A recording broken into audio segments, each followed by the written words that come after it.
मैं तुम्हें अब जीवित नहीं छोड़ूंगा।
रुक जाओ भीम। प्रतिक्रमण।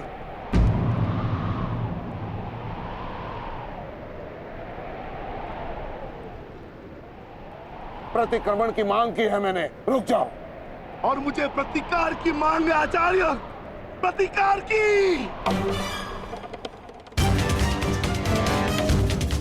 अपने पुत्र के प्राणों पर बनाई तो प्रतिक्रमण चाह रहे हो? नहीं भीम, मेरी मंशा केवल और केवल सभी योद्धाओं को एक प्रहर का विराम देने की है।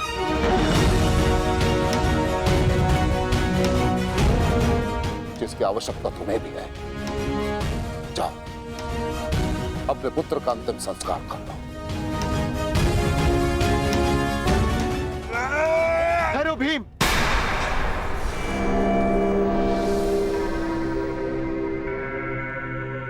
हम में और कौरवों में अंतर है भीम। गुरु द्रोण ने प्रतिक्रमण की मांग की है और हमें उनकी इस मांग का सम्मान करना होगा।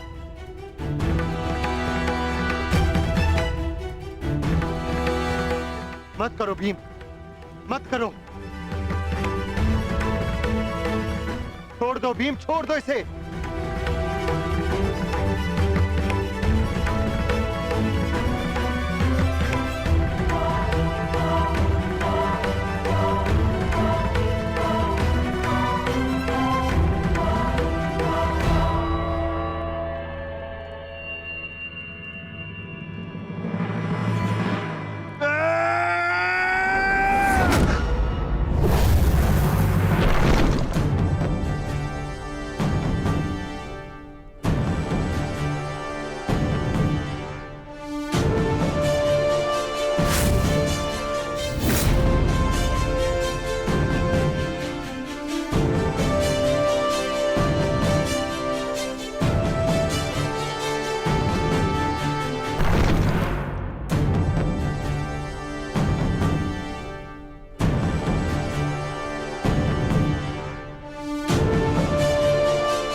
अश्वत्थामा,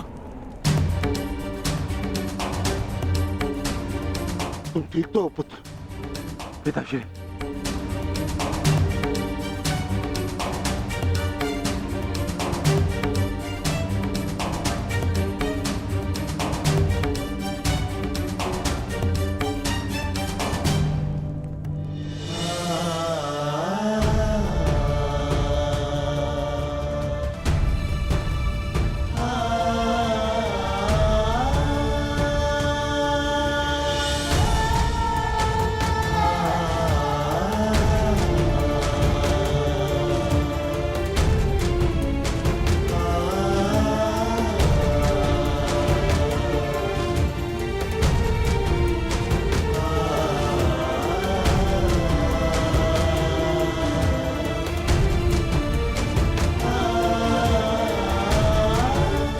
सब का जन्म किसी उद्देश्य के लिए होता है। हम अपने जीवन का मंतव्य पूर्ण करके अपने गंतव्य पर चले जाते हैं। और यदि एक वीर अपने जीवन का उद्देश्य पूर्ण करते समय वीर गति को प्राप्त हो जाए तो उसे मोक्ष की प्राप्ति होती है। तुमने सबके लिए जो कुछ भी किया उसके लिए सभी तुम्हारे ऋणी रहेंगे पुत्र। तुम्हारा ये बलिदान व्यर्थ नहीं जाएगा घटोत्कच। और इन्हीं बलिदानों से हम इस युद्ध में विजय पा सकेंगे। जिस भविष्य के लिए हम ये विजय चाहते हैं माधव, क्या उसके लिए वर्तमान का बलिदान करना उचित है? पुत्र की हत्या हो जाए और पिता जीवित रहे, ये कैसा न्याय है माधव? ये न्याय नहीं पार्थ, यही नियति है। धर्म स्थापना के लिए जिनका बलिदान आवश्यक है उन्हें अपना बलिदान देना होगा पार्थ। और जिनका जीवन आवश्यक है उन्हें संघर्षों का और दुखों का भार उठाकर अपना जीवन जीना होगा। और इस युद्ध के लिए, इस धर्म स्थापना के लिए तुम्हारा जीवन आवश्यक था। और घटोत्कच का बलिदान।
बहुत हो गया प्रतिक्रमण, अब प्रतिकार होगा।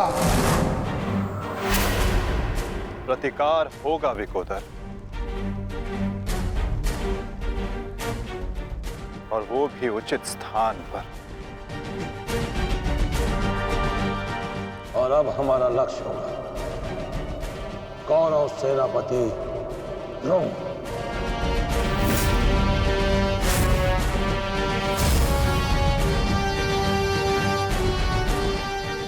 हाँ पिताश्री, कर्ण के पास केवल एक ही अस्त्र था अर्जुन के विरुद्ध, और वो उसका प्रयोग कर चुका है। अब ना तो उसके पास कोई शक्ति है और ना ही कोई कवच, इसलिए अब वो हमारे लिए संकट नहीं, किंतु आचार्य द्रोण को रोकना अति आवश्यक है।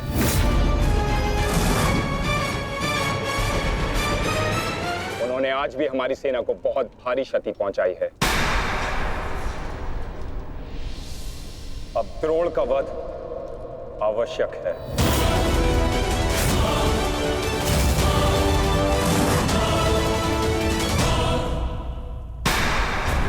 पिताश्री, पिताश्री,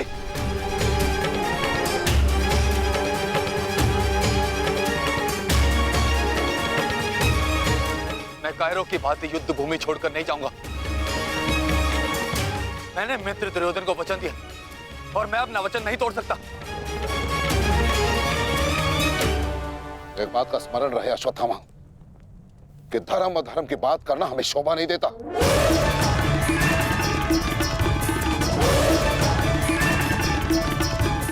स्मरण है तुम्हें युद्ध भूमि में क्या हुआ? भीम तुम्हारा वध करने वाला था पुत्र। उसने यदि आज नहीं किया तो कल अवश्य कर देगा। मेरे पास तुम्हारे मृत्यु देखने का साहस नहीं है, उतनी शक्ति नहीं है मेरे पास, उतनी शक्ति नहीं है मेरे पास पुत्र। यदि तुम चाहते हो कि मैं यह युद्ध लड़ूं, तो तुम्हें युद्ध भूमि का त्याग देना होगा।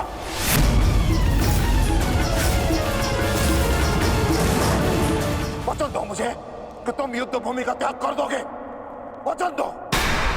आचार्य द्रोण, यदि ऐसा है तो आप यह युद्ध भूमि छोड़कर जा सकते हैं, परंतु मेरा ये मित्र कहीं नहीं जाएगा।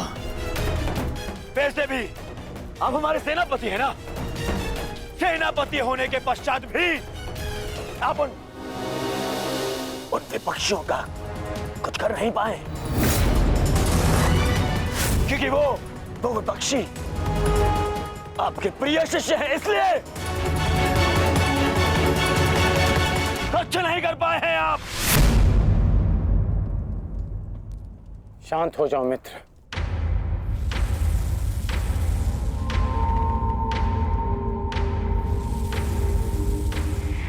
मित्र दुर्योधन सत्य कह रहे हैं। मेरे पिता ने पक्षपात किया है। उन्होंने अपने दिए वचन को पूर्ण नहीं किया और इसी कारण आज हमारे परिवार पर प्रश्न उठना आवश्यक है। किंतु एक पक्षपाती पिता का पुत्र होने से अच्छा है कि मैं एक योद्धा की तरह रणभूमि में जाऊं और अपने प्राण गंवा दूं। बस अश्वत्थामा, अपने पिता से इस भांति कटु वचन कहना एक महान योद्धा को शोभा नहीं देता। जो अपने पिता का सबके सामने अपमान कर सकता है, उससे किसी और के सम्मान की आशा नहीं की जा सकती।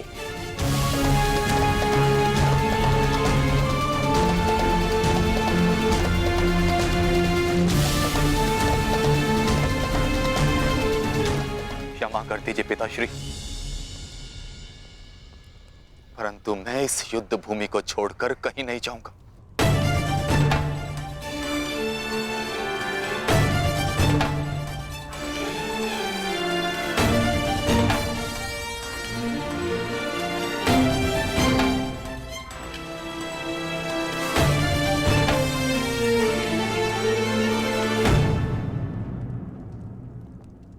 तो ठीक है पुत्र, मैं तुम्हारी इच्छा का मान रखता हूं और आशा करता हूं कि नर्क से दूर रहने की शक्ति तुम्हारे पिंडदान में हो।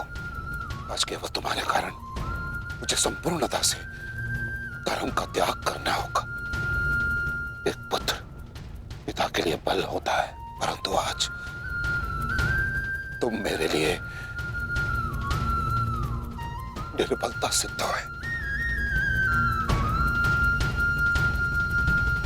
और आप भी सुन लीजिए युवराज, यदि मैंने अपने संपूर्ण जीवन काल में पुण्य किया है तो उन समस्त पुण्यों का मैं कवच निर्मित करता हूं। यदि अपने जीवन में मैंने अपने शिष्यों को समान रूप से देखा होगा तो इस कवच को कोई नहीं फेंक सकता, कोई नहीं।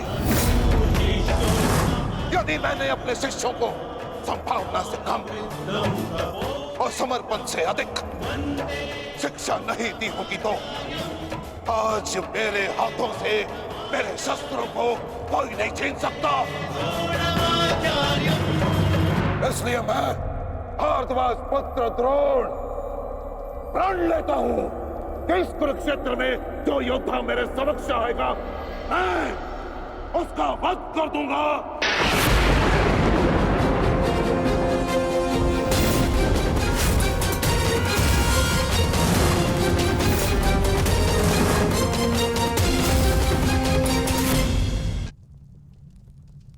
आचार्य द्रोण का वध करना सरल नहीं। परशुराम के दिए गए उनके पास ऐसे कई अस्त्र हैं जिनका हमें अनुमान तक भी नहीं। मेरे पुत्र का जन्म केवल द्रोण के वध के लिए हुआ है। मुझे पूर्ण विश्वास है कि मेरा पुत्र अपने जीवन के इस उद्देश्य में अवश्य सफल होगा।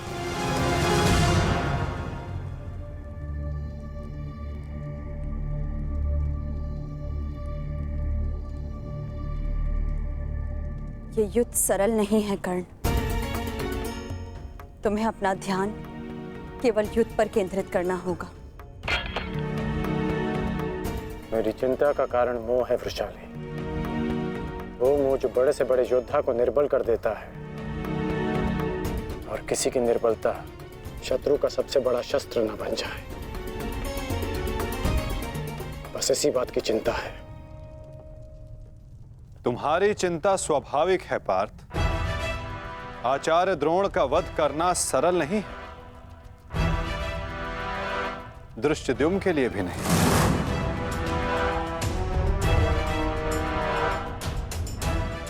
तो क्या कोई व्यू नहीं जो हम आचार्य द्रोण के विरुद्ध उपयोग कर सके? मैंने कहा कि आचार्य द्रोण का वध करना सरल नहीं। मैंने ये नहीं कहा कि ऐसा करना असंभव है।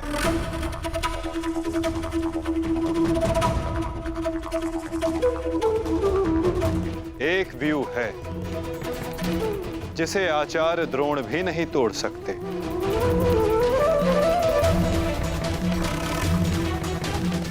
पुत्र मोह व्यू। आचार्य द्रोण को परास्त करने का केवल एक ही अस्त्र है, अश्वत्थामा।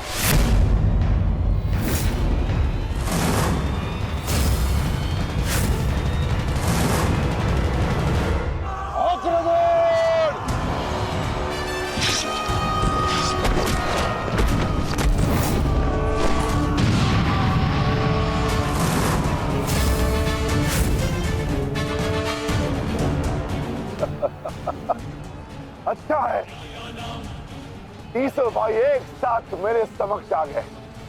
अब नर्क तक की यात्रा के मार्ग में एकाकी अनुभव नहीं करोगे। सावधान भीम।